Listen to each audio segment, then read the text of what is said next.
जळगावात सोन्याची हातचालाखी, एकाच दिवशी 3 ज्वेलर्सना चकवा, नकली अंगठ्या ठेवून सोनं लंपास, चतुर महिला चोरटीचा धुमाकूळ। नमस्कार, तुम्ही पाहत आहात जळगाव मिरर।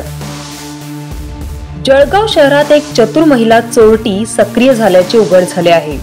सायंकाळी 5च्या सुमारास सुभाष चौकातील आरसी बाफना ज्वेलर्स मध्ये ही संशयित महिला आली।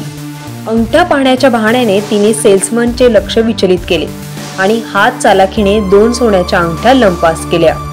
यानंतर ती महिला जवळच्या भंगाडे ज्वेलर्स मध्ये गेली आणि तिथून 1.5 लाखांच्या अंगठ्या चोरून नेल्या।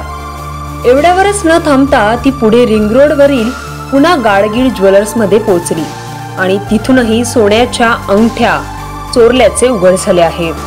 एकाच दिवशी या महिलेने शहरातील 3 नामांकित ज्वेलर्स दुकानातून 4,70,000 रुपयांचे दागिने लंपास केले आहेत।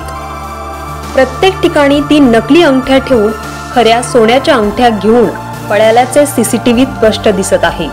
या घटनेनंतर जळगाव शहरात खळबळ उडाली असून शनीपेठ पोलीस ठाण्यात अनोळखी महिलेविरुद्ध गुन्हा दाखल करण्यात आला आहे। पोलिसांकडून या चतुर चोरटीचा शोध सुरू असून सीसीटीव्ही फुटेजच्या आधारे तपास वेगाने सुरू आहे। आणि जळगाव जिल्ह्यातील सर्वच बातमी बघण्यासाठी आत्ताच सबस्क्राइब करा।